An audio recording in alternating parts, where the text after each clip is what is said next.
صحیح بخاری میں آتا ہے چند زندیق تھے، ان کو سیدنا علی نے آگ میں جلوا دیا. تو حضرت عبداللہ ابن عباس تک خبر پہنچی تو انہوں نے کہا کاش علی ابن ابی طالب ان کو آگ میں نہ جلاتے بلکہ قتل کرواتے، کیونکہ میں نے نبی علیہ السلام سے سنا تھا کہ ان لوگوں کی سزا قتل کرنا ہے.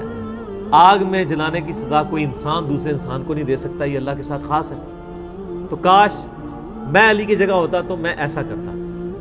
اب ابو داؤد میں آگے الفاظ ہیں، حضرت علی کو جب یہ بات پہنچی نا، انہوں نے کہا اے اللہ ابن عباس پہ رحم فرمائے، اس نے سچ کہا. اور انہوں نے کہا افسوس پہلے ہی مجھے بتا دیتے، یعنی سیدنا علی سے یہ چیز اوور لک ہو گئی. اور دوسری طرف للہیت دیکھیں، فوراً رجوع کر لیا. انہوں نے نہیں کہا کہ میں تو علیکم بسنتی و سنت الخلفاء الراشدین المہدیین ہوں.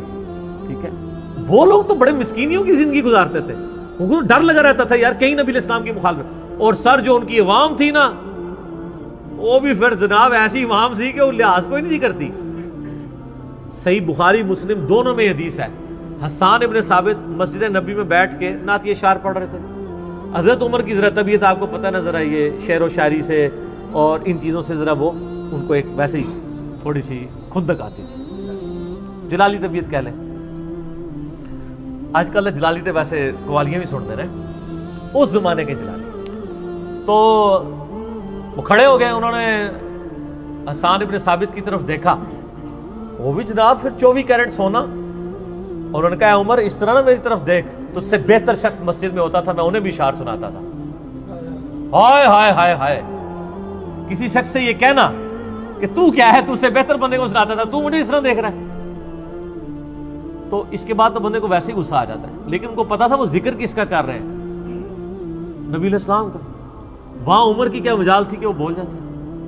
تو انہوں نے کہا کہ اپنا گواہ لے کے آؤ.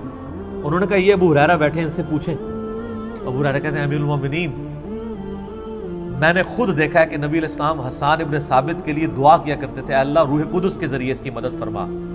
اور آپ فرمایا کرتے تھے کہ کافروں پر ہمارے تیروں کا وہ اثر نہیں ہے جو حسان ابن ثابت کے اشعار کا ہے. کیونکہ اصل میں عربی لوگ جو ہے نا وہ لنگوسٹک کے بڑے ماہر تھے، ان کو تلوار کا ایسا اثر نہیں ہوتا تھا جیسا کہ جیسے آج کل کے زمانے میں آپ کسی سیاسی لیڈر کو جوتا مار دیں یا مکہ مار دیں وہ نہیں ہوتا، لیکن اگر کوئی اس کے بارے میں ایسا کوئی نعرہ ڈیوائس کر دینا وہ زیادہ تکلیف دہ ہوتا ہے. تو اس زمانے میں لوگ شعروں کے ذریعے جواب دیتے تھے. حتیٰ کہ آپ کو پتہ ہے حضرت عائشہ پہ تہمت لگانے والوں میں حسان ابن ثابت بھی شامل تھے. بدری صحابی بھی ہیں، مستح وہ بھی شامل ہیں. تو آخری عمر میں نابینا ہو گئے تھے سیدنا حسان ابن ثابت. اور حضرت عائشہ کی للہیت دیکھیں، حضرت عائشہ کے سامنے جب کوئی ذکر کرتا نا کہ یہ تو حسان نے بھی آپ پہ تہمت لگائی، تو کہتے ہیں حسان کو برا مت کرو.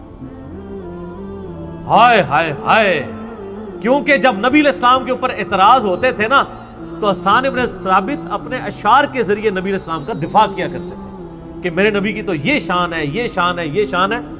حضرت ایک زندگی، ایک عورت کی زندگی میں اس سے بڑا کوئی تکلیف دہ امر ہو سکتا ہے کہ کوئی شخص نے اس کے اوپر تہمت لگائی ہو؟ لیکن میں آپ کو بتا رہا ہوں کہ نبی علیہ السلام کے ساتھ صحابہ کرام کی عقیدت پہلے نمبر پہ ہوتی تھی، باقی ساری نسبتیں بعد میں ہوتی تھی. وہ کہتے تھے جب نبی علیہ السلام کے ساتھ مخلص ہے تو میرے ساتھ اگر غداری بھی کر دی تو کیا. لیکن یہاں کیا ہوتا ہے، یہاں وہ کہتے ہیں اللہ کے ساتھ بھی مخلص ہے، رسول کے ساتھ بھی مخلص ہے، لیکن ہمارے علماء کو نہیں مانتا. 0 سے ملٹیپلائی دیکھا آپ نے فرق؟ صحابی اور وابی میں بڑا فرق ہے، اور صحابی اور بابی میں بڑا فرق ہے. یہ فرق صرف ان کو سمجھ آتا ہے جنہوں نے زندگی میں ایک دفعہ خلوص دل سے کہا ہو کیا کہ نہ میں وابی نہ میں بابی، میں ہوں مسلم علمی کتابی. نہ ہم وابی ہیں نہ بابوں کے ماننے والے، ہم علمی کتابی مسلم ہیں. تو یہ نسبتیں وہ نبی علیہ السلام کی نسبت کی وجہ سے مانا کرتے تھے، باقی وہ کسی چیز کو خاطر میں نہیں لایا کرتے تھے. وہ دیکھتے ہی نہیں تھے کہ یہ کیا بات کر رہا ہے، نبی علیہ السلام نے فرمایا دیٹس آل، بات ختم. دوسری بات سننے کے لیے تیار نہیں ہوتے تھے. تو یہ ان کی دلیری تھی. اور آج دیکھیں پھر ہم ان کے نام لیتے ہیں تو ان کے لیے دعائیں کرتے ہیں، ان کی اچھائیاں یاد کرتے ہیں، لیکن یہ صرف ہم تقریریں کرتے ہیں، اپنے اوپر امپلیمنٹ نہیں کرتے. آپ کو میں اکثر یہ کہتا ہوں، حصول برکت کے لیے پھر عرض کر دیتا ہوں، اکثر سیدنا عمر کے بارے میں ایک واقعہ بیان کیا جاتا ہے کہ وہ جمعے کے خطبے میں حضرت سلمان فارسی نے کھڑے ہو کر کہا کہ آپ نے امیر المومنین آپ کی تقریر نہیں سنیں گے، پہلے بتائیے آپ نے اپنے کپڑے کہاں سے سلوائے ہیں, آپ کا تو قد لمبا ہے. تو انہوں نے کہا کہ میرا بیٹا عبداللہ بن عمر اس کا جواب دے گا. تو انہوں نے کہا کہ مال غنیمت میں سب کو ایک چادر ملی تھی اور میرے باپ کے ایک چادر میں سوٹ نہیں بنتا تھا, میں نے اپنے حصے کی چادر اپنے باپ کو دی ہے. تو سلمان فارسی نے کہا کہ ہاں اب تم بات کرو, ہم تمہاری اطاعت بھی کریں گے. کریڈیبلٹی تمہاری مانی گئی نا. سر یہ جو مولوی یہ واقعہ سنا رہا ہو نا ممبر کے اوپر, جب وہ ممبر سے اترے نا, اس سے آپ صرف یہ پوچھ لیں کہ سر آپ تو سائیکل پہ آئے تھے, یہ 5 سال کے بعد گاڑی آپ کے نیچے کیسے آ گئی ہے. تو اگر وہ حضرت عمر والا جواب دے دے تو مجھے اس کا پتہ آپ نے بتا دینا, اس مولوی کی میں بیعت کر لوں گا. لیکن ویڈیو انہوں نے ویکھی ہوئے کدھر وہ تقیہ نہ کر رہے ہوئے, سر وہ شکل ہی دس دے گی تمہیں. لیکن سر یہ اترنے کے بعد نہیں پوچھنا, آپ نے بڑے مجمع میں کھڑا ہونا ہے اور آپ دیکھیں گے کہ اس کے مریدین آپ کا اکرام مسلم کر دیں گے. تو کہیں گے تم دسنے پہلے, اور وہ کہے گا آپ سائڈ کمرے میں آ جائیں. کمرے نہ جائیے بھائی, تقریرہ کرتے ہیں مجمع تے سوال پوچھے تو کہتے ہیں کمرے میں تشریف لیں. ٹھیک ہے, اوتھے جا کے اکرام مسلم کرنا ہوتا ہے نا. تو یہ باتیں کرنا آسان ہے لیکن پریکٹیکلی اس کے اوپر عمل کرنا. لیکن دوسری طرف نبی علیہ السلام کا میں آپ کو کردار بتا کے اس کو کنکلوڈ کرتا ہوں. آپ کو تو کسی سے اپنا کردار منوانے کی ضرورت ہی نہیں تھی جب ونس 40 سال کی زندگی آپ کے سامنے تھی. بخاری اور مسلم دونوں میں حدیث ہے, سخت اندھیری رات کے اندر نبی علیہ السلام مسجد نبوی میں اعتکاف بیٹھے ہوئے تھے. ایک عورت آپ کو ملنے کے لیے آتی ہے اور آپ اس کے ساتھ کافی دیر تک گفتگو کرتے رہتے ہیں. پھر آپ اس عورت کے ساتھ دور تشریف لے جاتے ہیں. راستے میں صحابہ کرام چوراہے پہ کھڑے ہیں اور اس وقت سٹریٹ لائٹس بھی نہیں ہے, نظر نہیں آ رہا کہ آپ کے ساتھ جو عورت گئی ہے اور وہ پردے میں بھی ہے کہ یہ کون ہے. ٹھیک ہے جی, آپ علیہ السلام جاتے ہیں, تھوڑی دیر بعد واپس آتے ہیں, آپ صحابہ کرام کے پاس آگے کھڑے ہو جاتے ہیں اور آپ فرماتے ہیں کہ جانتے ہو یہ عورت کون تھی. اب انہوں نے تو نہیں پوچھا, لیکن لیڈر کا کام ہے کہ وہ کلیریفائی کرے. سر وہ بتائے کہ سر یہ میرے پاس اتنی دولت کہاں سے آئی ہے, میرا مہینے کا جو ٹیکس ہے وہ تو 6000 روپے ہے, لیکن میں 300 کنال کے بنگلے میں رہتا ہوں اور میرے 3 کتوں کا خرچہ ہے وہ 2.25 لاکھ روپے ہے, لیکن مہینے کا ٹیکس میں 6000 روپے دیتا ہوں. اور پھر میں لوگوں سے اپیل بھی کرتا ہوں کہ جی جناب آپ ٹیکس دیں تاکہ ملک آگے چلے, اور میں خود اتنا ٹیکس دے رہا ہوں. یہ میں آپ کو فرق بتا رہا ہوں. یہ باتیں کرنا آسان ہوتی ہیں ریاست مدینہ کی. ریاست مدینہ میں یہ ہوتا ہے. تو آپ نے فرمایا کہ میری بیوی صفیہ تھی, مجھے ملنے کے لیے آئی تھی, تو میں اسے گھر تک چھوڑنے گیا تھا.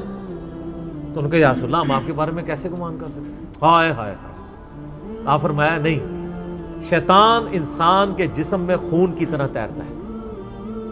یعنی ہر بندے کے ساتھ, مسلم شریف میں حدیث ہے, ہر بندے کے ساتھ ایک شیطان ہے اور ایک فرشتہ ہے. ایک صحابی نے جرت کر کے پوچھا کیونکہ 295C نہیں تھی کہ یا رسول اللہ آپ کے ساتھ بھی. آپ فرمایا میرے ساتھ بھی تھا شیطان, لیکن اللہ نے اسے میرا مطیع کر دیا. مجھے میرے ساتھ جو شیطان اٹیچ ہے نا وہ مطیع ہو چکا ہے, وہ بھی مجھے نیکی کی ہی طرف بلاتا ہے, یعنی مسلمان ہو چکا ہے وہ جن. نبی علیہ السلام فرمایا کہ شیطان خون میں گردش کرتا ہے. یعنی مراد یہ کہ اگر تم نے شیطان کے ہتھے چڑھ کے نبی کے بارے میں کوئی بدگمانی کر لی تو ایمان سے ہی جاؤ گے, لیکن اس بدگمانی کو ختم کرنے کی فکر صحابہ کو نہیں ہے, لیڈر کو ہے. یہ لیڈر کا کام ہے کہ اپنے آپ کو پیش کرے. یہاں پہ لیڈر کوئی اوٹ پٹانگ بات بھی کر رہے ہیں, نیچے والے بیٹھ کے اس کو ڈیفینڈ کر رہے ہوتے ہیں, بجائے کسی کی جرت ہے کہ سر یہ آپ نے بات صحیح نہیں کی, اس کو ذرا چینج کریں, غیر مناسب بات آپ نے کر دی. کسی کی جرت نہیں ہے. الٹا اٹھانے والے لوگ ہوتے ہیں, نہیں جی نہیں انہوں بھی تو ہے کیا سی نا. ٹھیک ہے نا, کبھی کہہ دیں گے ہمارا سیاسی بیان ہے, ہم نے کون سی یہ بات کی ہے, تو سیاسی ایک تھے یہ بات کر دی. تو یہ بڑا مشکل کام ہے, کہنا آسان ہے. اولي الامر منکم پھر اس طرح کے ہوتے ہیں سر, نبی علیہ السلام, خلفائے راشدین جیسے, جو اپنا آپ پیش کرتے ہیں.